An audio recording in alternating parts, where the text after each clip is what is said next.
वर्तमान नबी करीम सल्लल्लाहु अलैहि वसल्लम ने दरियाफ्त किया कि इंसानी जिंदगी में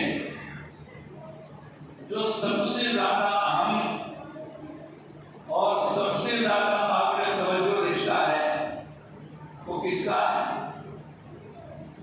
मैं आपसे पूछूं, उस्ताद शागिर्द का है या बाप बेटे का है या इमाम और मुक्तदी का है या बेटी और माँ का है? ये जितने भी रिश्ते हैं दुनिया के अंदर, इनमें सबसे ज्यादा अहम रिश्ता बताओ कौन सा है? चलिए मैं आपको बता रहा हूँ और अल्लाह के रसूल की ज़बान से निकले हुए अल्फाज बता रहा हूँ। दुनिया में सबसे ज्यादा अहम रिश्ता मियाँ और बीवी का है। किसका भाई? मेरे को तीन बोलना है बस। सबसे अहम और सबसे बड़ा और सबसे महत्वपूर्ण रिश्ता किसका है? सुभान अल्लाह, मियाँ बीवी का।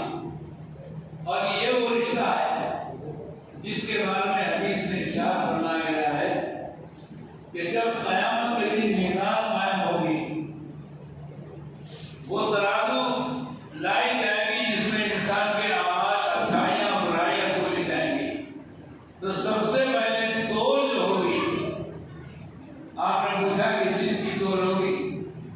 साहबा ने कहा नमाज की, और मैं नहीं। और बताओ कि या रसूलल्लाह जिहाद की कि नहीं? और बताओ। बाद साहबा ने कहा कि या रसूलल्लाह रोजे की तोल होगी, फरमाया नहीं। फिर आखिरी में साहबा ने कहा कि या रसूलल्लाह ऐसा लगता है कि सबसे पहले तोल मीज़ान के अंदर जो होगी वो हज की होगी। आपने फरमाया कि नहीं। तो सहाबा के अंदर सन्नाटा फैल गया कि जितनी भी दुनिया के अंदर अहम तरीन इबादतें हैं वो सारी हमने गिनवा दी, और आप ये फरमा रहे हैं कि सबसे पहले तोल इन चीजों की नहीं होगी। तो सहाबा ने अर्ज़ किया कि या रसूलल्लाह फिर आप ही इरशाद फरमाइए कि सबसे पहले तोल क़यामत के दिन उस मीज़ान के अंदर किस चीज की होगी? आपने इरशाद फरमाया कि मियाँ और बीवी के मामलात की। भाई मियाँ और बीवी के मामलात की। इसलिए आप जानते हैं कि जब निकाह होता है तो अरब को घर को डालना आप निकाह के अंदर खर्च करके शादी के अंदर। अगर आपने एक लफ्ज़ अपनी ज़ुबान से नहीं कहा, आपका सोना, चांदी, खाने, कपड़े और फर्नीचर और बर्तन और मेहमान सब चीजें बिल्कुल बेकार हैं। अगर आपने एक लफ्ज़ नहीं कहा, और वो लफ्ज़ क्या है कि मैंने कबूल की। क्या मैं बोला? मैंने कबूल की। ये हर दूल्हा को, हर लड़के को ये लफ्ज़ कहना पड़ता है। क्या मतलब इसका? कि मैंने अपनी बीवी को उसकी तमाम अच्छाइयों के साथ और उसकी तमाम कमजोरियों के साथ मैंने उसे कबूल किया। ये मतलब है। अब ये देखा जाता है कि जब क़यामत के दिन सबसे पहले इन दोनों के मामला तय होंगे, जाहिर बात है कि ये इतना संगीन मरहला है, इतना संगीन मरहला है कि अच्छे अल्लाह वाले, अच्छे उलमा और अच्छे बैरिस्टर और अच्छे प्रोफेसर, बेहतरीन आला दर्जे का दिमाग रखने वाले एक मरतबा मियाँ और बीवी के आपस के ताल्लुकात को सुधारने में और उसको खुशगवार रखने में 100% कामयाब नजर नहीं आए। और इस ज़माना है अभी बीवी के हाथों की मेहंदी ने दबा की झगड़े शुरू। पता चला कि लड़का बीवी से बात ही नहीं कर रहा। उससे उसके पड़ोसी ने दूसरे बड़े प्यार से पूछा, ऐसी सूरत तेरे यहाँ आई है, इससे तो थोड़ी खुशी के साथ मिलता। तो उसके अंदर से दिल के अंदर से आवाज आती है कि मैं क्या मिलूं, मेरा दिल तो किसी और से जुड़ा हुआ है। अरे जब तेरा दिल किसी और से जुड़ा हुआ था तो किसी दूसरी बेटी को यहाँ लाने की जरूरत क्या थी? कि मैं थोड़ी आया, मेरे माँ बाप लाए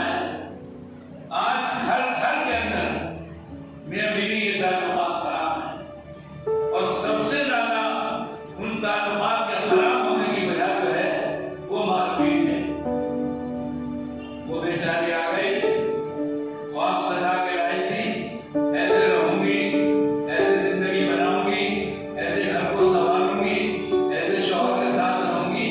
शौहर ने आते ही 2-4 दिन के बाद उसके ऊपर बैठ करनी शुरू कर दी। अरे तुम्हारा मुझे बता दो कि पहले 50,000 रुपये ले गया, अब तो हो गया। और अगर मैं नहीं शक्ल में दिखा रहा यहाँ से 98% घरों के अंदर बदनज़मी और 98% घरों के अंदर खौफ और बेचैनी सिर्फ मियां बीवी को खराब ताल्लुकात की वजह से।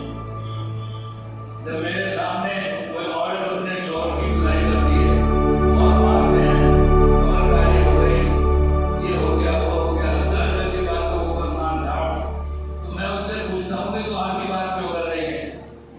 कि नहीं मैं तो पूरी बता रही हूँ। मैंने कहा तेरा हाथ तो ये बता रहा है कि ठंडी तो उससे होती है, तो तू भी बराबर उसे गालियाँ देती है और उसको बुरा भला कहती है, तो वो कहती है मैं क्या करूँ फिर? जब पिटते पिटते मेरी हालत खराब हो गई तो मैंने भी बोलना शुरू कर दिया। चैन नहीं किसी घर के अंदर।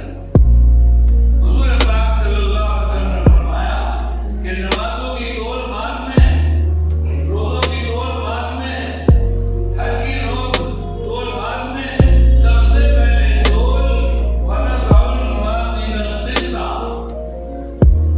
जो मीज़ान कायम की जाएगी उसमें सबसे पहले तोल होगी मियां और बीवी के ताल्लुकात। बीवी से पूछोगे भाई क्या बात है, क्या परेशानी? मेरी 2 बजे से पहले नहीं आते घर में, मैंने कहा घूमते रहे।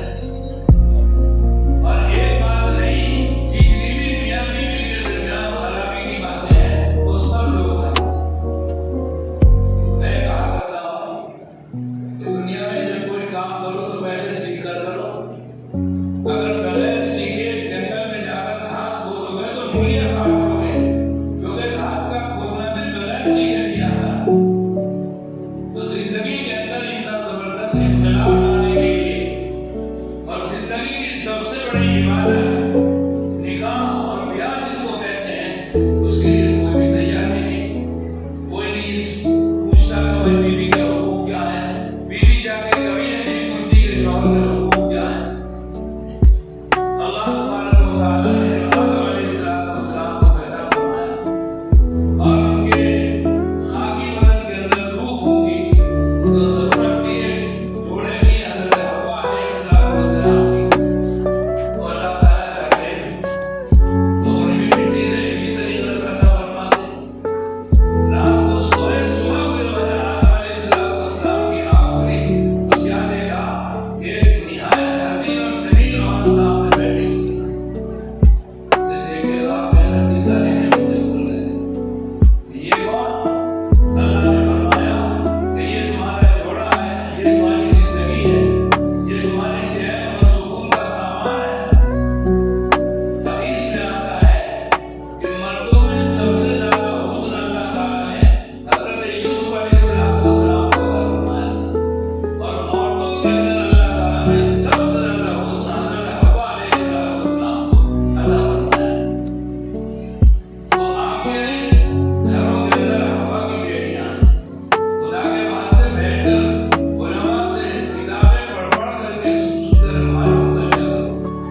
एक वो बीवी जिसकी गोद से